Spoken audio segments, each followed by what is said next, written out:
Welcome. In this session, we will be talking about the concept of groundwater. If I want to classify water, I can say there is a water that runs on the surface, which is the surface water, and there is another water which moves below the surface level, that's within the rocks. So that water would be known as groundwater. The branch under which we study groundwater is known as hydrogeology. So today we would be understanding some of the very basic fundamentals of hydrogeology. Now before we start, let's work out a very simple example or a very simple demonstration. So I have three sets here. One is river, one is lake, and another is aquifer. So if I click the river here, this is from the courtesy Michigan Technology University. So you have this demonstration which would help you understand the rate of movement of the groundwater. So if I click on the river here, you can see the movement is pretty fast. It says around 7 feet per second. In case of lakes, it's 0.75 feet per second. However, let's see when it comes to underground reservoirs. When it comes to underground water, you can say the rate is 0.33 feet per day. That means if you are even sitting there for the whole day, you might not see a drop falling down. So that is the speed at which the groundwater moves. However, it's important to understand that it's not just the movement that we would be focusing today. We will try to understand the various fundamentals related to groundwater. To demonstrate this, I have a sponge here. Consider this to be a part of underground topography. Now suppose these to be a section of rocks which are present below the surface of the earth. Now what would happen here? This sponge is porous in nature. Pores means there are small holes, or I could say the arrangement of the particles are in such a fashion that there is spaces between these particles, and those spaces can be compressed. So if I want to compress this, I can compress it and it would reduce in thickness. However, what I am trying to explain today is how underground water moves. So I have a plate here and I am pouring some water on this piece. Now let's try to understand. When this system is in equilibrium, you have the water that this sponge has absorbed. Now what would happen in the case that there is an aquifer that is being pumped? So if I am pumping an aquifer, that means there is water that is coming out. Similarly, from the underground systems, water can come out only by means of pumping. So you have definitely a huge lot of water that is present here, and once you pump it, you would have water that would come out onto the higher elevations. So that is how the principle of aquifers is understood and how the water table is maintained. So if I try to understand the groundwater, I can say the water that is present in the surface below the earth. However, within the groundwater, there can be various types of water. The first is the meteoric water, Connate water, and the magmatic water. The magmatic water, as the name suggests, is derived from the magma. So it's mainly found in the igneous rocks. Here the magma rises, and as the magma rises, you have water that rises to the surface. Then you have the connate water. Connate water is the water trapped within the rock mass. So if you have, like the case of a sponge we discussed, you have the rocks, and the water that is present within the rocks would be known as the connate water. And then you have the meteoric water. Meteoric water is the most long standing water that is present, and it is the main source of aquifer recharge, and this water is mainly generated from the rainfall or the atmospheric precipitation. Now to understand the zones, we must understand the concept of water table. When I say water table, I could say water table is a region where the water pressure equalizes to the air pressure. So you have water pressure equal to air pressure in very simple terms at this region. Below this region is the area where all the pores or all the rock sections that are there are occupied with water. So there is all water, I could say, that is below this water table. However, above this water table, when there is rock and there are pores, it need not have presence of absolute water. It can have intermittent air in it. However, below the zone of water table or below the water table, all the pores would be filled with water, but above the water table you can have some water, but it would be mostly air. Therefore, the zone below the water table is known as zone of saturation, and zone above the water table is known as zone of unsaturation. Since you have air that is present here, we also call it zone of aeration, and it is also known as vadose zone.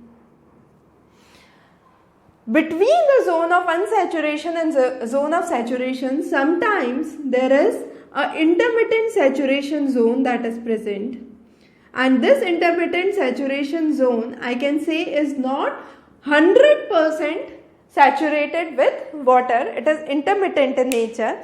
And finally is the zone of ferritic, that is the zone where the I could say groundwater is at the atmospheric pressure.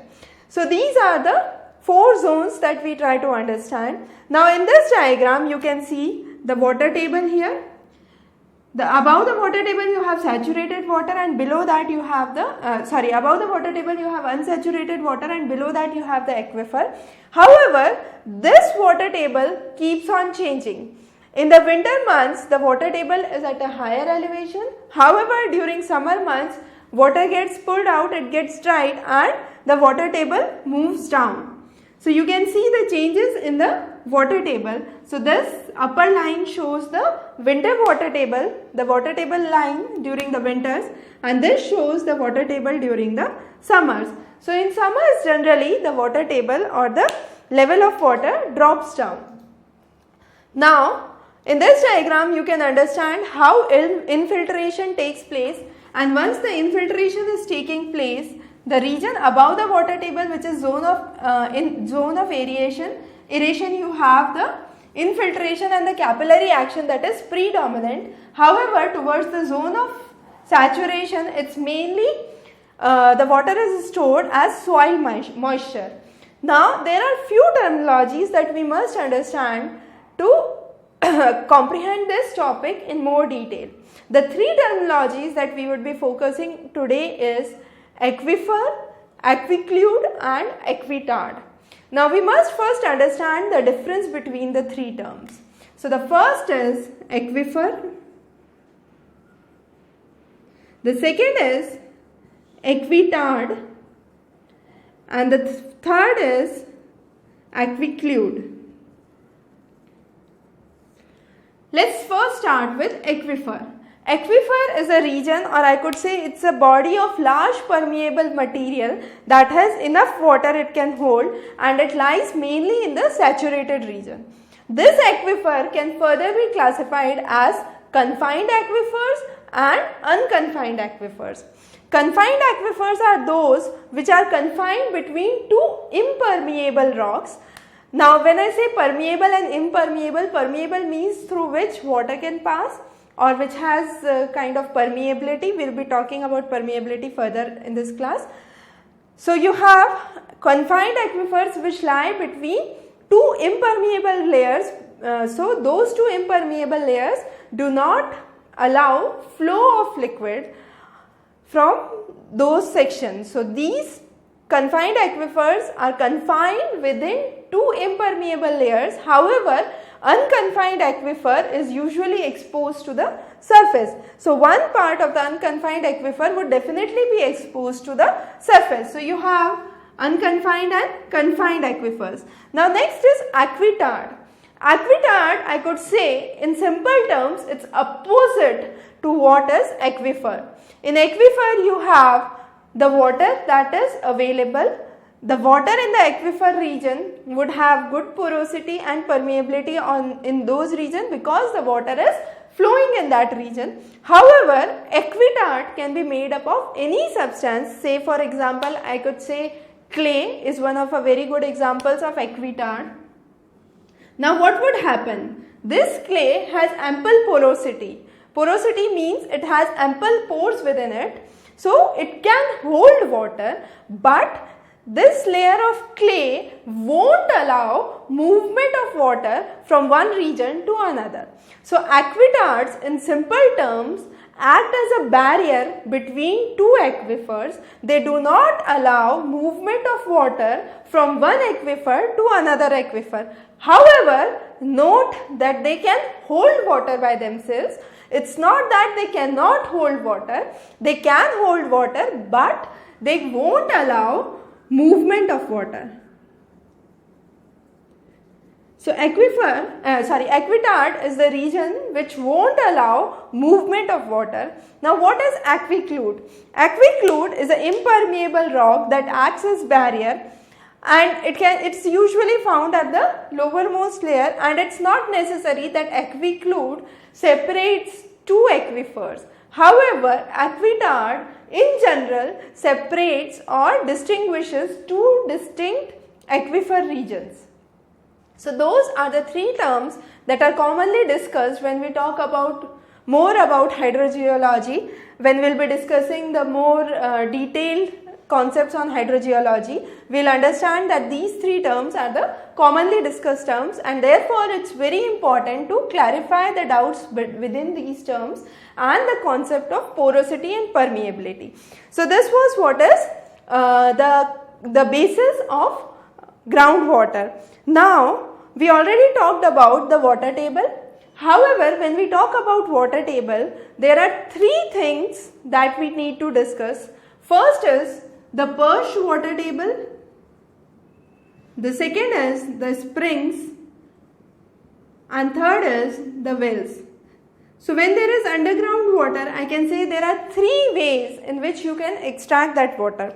We already talked about the water table, the concept of water table, how the depth increases in summer. So the depth of water table would increase in summer. That means the water table level would go down. So that is the basic concept of water table. Now let's talk about perched water table. Perched water table means the actual water table lies at a separate level. However, you have sections of water bodies that are filled above the main water table. So for example, in this diagram you can see you have the main water table level that lies here. However, above the main water table level, you have sections where you have water that is filled up in pouches. These, when I say pouches, it's not actually small pouches. They are huge extensions of. They are huge extensions basically. So you have the perched water table that is present above the main water table, and this perched water table helps to bring out water. So for example, if I am digging well in this region, if I dig a well here which does not have a perched water table, even if I dig it so deep, it would remain dry. However, if there is a perched water body that is present here, even if I dig a well which is at a lesser depth as compared to the dry well, despite of that, this well would have ample of water. That is due to the presence of perched water table. So that is the first thing that we try to understand under groundwater reservoirs. That's the perched water table. The next is spring. Spring in general is the region where water table tries to intersect at the surface, and when the water table is intersecting at the surface, there is outcome of water. So it's in the form of spring. The next is well. Well is a phenomena which is dug by human beings. So you have this as the water table. So water table, say this is the winter water table and this is the summer water table. Now I am digging two wells, one here, well one here and well two here. Now during the winters as well as summers, what would happen? This well, which is the deeper well, would have water availability in both the cases, because the water table is still here, so water will be till here during the winter months. So this well would have ample of water. Again, this well would also have ample of water during the winters. But what would happen during the summers? During the summers, the water table drops down, or the water level drops down, I could say. As a result, this new water table line is here. So what would happen? This well would dry out during the summers because there is no more availability of water here. However, well 2 would have ample water still even during the dry months because it is dug deeper. So this is how we understand the concept of wells. Now there are numerous factors that affect the movement of groundwater. When I say movement of groundwater, the movement can occur in the zone of aeration, the movement can occur in the zone of saturation. So let's talk about those one by one. When I say movement is occurring in the zone of aeration, it can be due to numerous factors. It can be due to presence of soil moisture, it can be due to roots holding the water in that region, due to rainfall. So these are some of the basic reasons because of which you have movement of water in zone of aeration. That's the unsaturated zone, which is lying at a higher elevation. So you have absorption by roots, absorption by soil, absorption by plants, and then you have the natural rainfall that is occurring. All those would lead to movement of water within the zone of aeration. Now what would be the case in zone of saturation? As we saw it in the first demonstration, groundwater moves but at a very slow pace. So what would happen here? The water that is percolated within the interconnected pores would be present in the saturated zone, and as a result in this zone it would be mainly gravitational force that would be responsible for movement of water. Again, when I say movement of water, there is I could say water tries to maintain equilibrium, so it moves from the region of higher pressure to low pressure, and the two main governing factors that promote the movement of groundwater would be first the pressure conditions and second the elevation. Based on this, there was Darcy who gave the Darcy's law, and he tried to explain the water discharge or movement of water, and Darcy is also known as father of hydrogeology. Now we'll be covering this further. Now for now we try to understand the movement of groundwater. So there is the concept of recharge and discharge. Recharge means the water that is present here is recharged by the water that is coming from the above surface. So you have the water that enters the zone, the saturated zone, and the saturated zone is further filled with the water. However, discharge means the water that is lying in the underground region moves to the main stream and it is being emptied out into the main stream which is flowing here. So this is where the discharge is taking place. If the recharge is greater than discharge, I can say there is ample of water. However, if the discharge is predominant as compared to recharge, there would be shortage of groundwater table, or I could say there can be dry zones. Dry zones is commonly used terminology to indicate drying or lowering down of the water table in most of the urban areas these days. So that is how we understand the balance between recharge and discharge. So recharge is filling up of the groundwater. However, discharge is emptying out of the groundwater into the nearby river or the main surface region. So this is the process that continuously takes place. However, besides these, there are two other mechanisms that we must focus on. The two streams, the effluent streams and the influent streams. Effluent streams are the streams or river bodies, rivers that those are fed by the groundwater. So basically they are surface water which consumes the groundwater. However, influent streams are those streams which contribute to the groundwater. So these influent streams lead to recharge, in simple terms I can say, and these effluent streams are predominantly responsible for discharge.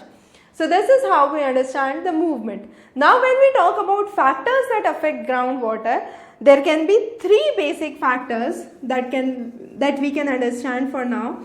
The first is the porosity, the second is the permeability, and third I can explain by means of Darcy's law. So when we talk about the factors affecting groundwater, we'll discuss those one by one. The first is the porosity. So porosity, I can say you have two sections here, one towards your right and one towards the left. The one towards the right has numerous rock particles, so you have bigger rocks as well as the smaller rocks. However, the one towards the left has just big boulders that are present. Now what would happen in either case? Both of these rocks, I can say, are porous because there are empty spaces that can be seen between the boulders. However, the empty spaces here are much less as compared to the empty spaces that are present here. That means I can very simply say this is more porous as compared to the one on the right. So that is how we try to understand porosity. Porosity is the percentage of the rock volume that is having open space or has pores. Now, if I talk about the rock structures, the porosity varies. So you have sedimentary rocks, metamorphic and igneous rocks. First of all, the porosity of sedimentary rocks would be higher as compared to metamorphic and igneous rocks because these rocks are formed under high pressure and temperature. So there is more kind of compact rocks as compared to sedimentary rocks. So these rocks are more compact and dense. As a result, the porosity would be less. When I talk about sedimentary rocks, I can classify these further into three types. So one is a well-rounded sedimentary rocks.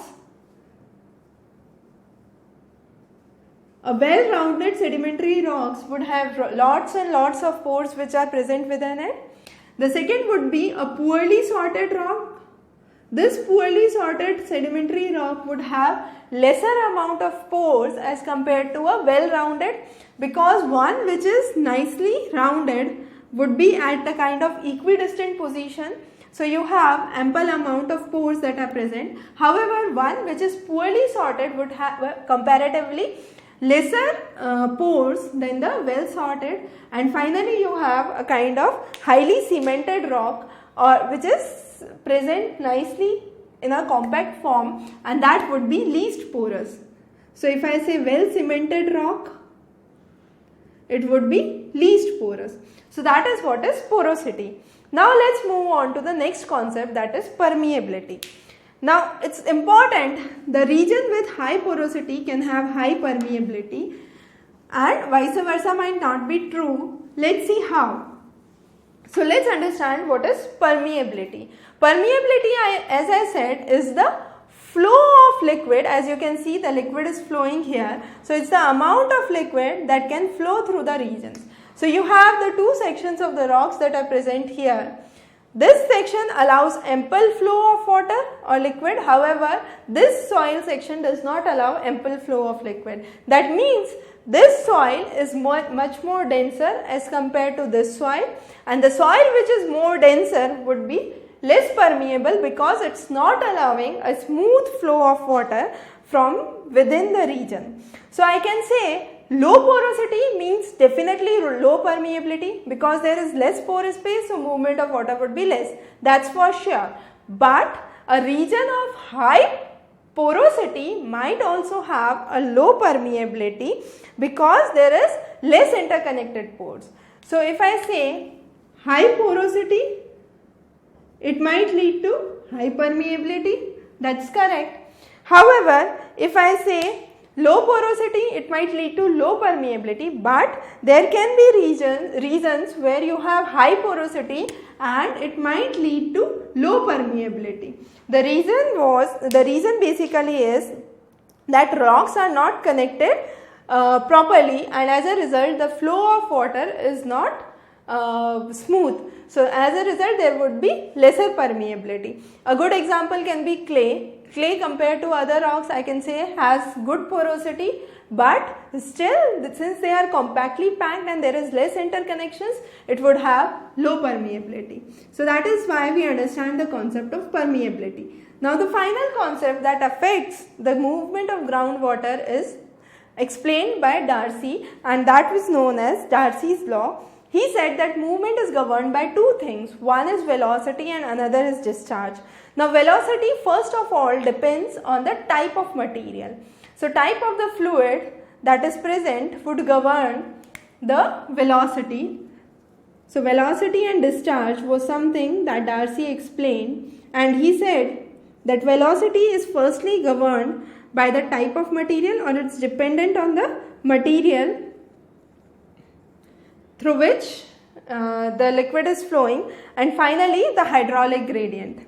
And he explained hydraulic gradient as the difference between the height and the ratio of the difference between the heights and the distance between the two. So he said, so h1 minus h2 divided by the distance between two would be responsible for the hydraulic gradient. So higher hydraulic head would have more movement and higher connectivity, higher fluid conductivity as compared to lower hydraulic head. So this is what he explained as hydraulic head, and he said this change in the hydraulic gradient is responsible for velocity or directly proportional to velocity, and he said that the amount of discharge is proportional to the hydraulic conductivity is equal to hydraulic conductivity per section of the area that we are talking about, and based on the hydraulic gradient. So this was what he explained as discharge. However, later on he talked about specific discharge, that is the total discharge per unit area, and he said that is equal to the hydraulic conductivity and the hydraulic gradient. So ultimately he talked about the type of material and the hydraulic gradient, and based on which he explained that groundwater discharge is important and the factors that affect the groundwater discharge. So with this we cover the basics or the fundamentals of groundwater and hydrogeology. We would be covering more topics related to hydrology per se in the further classes. You can subscribe to our channel for any further updates. Have a good day ahead.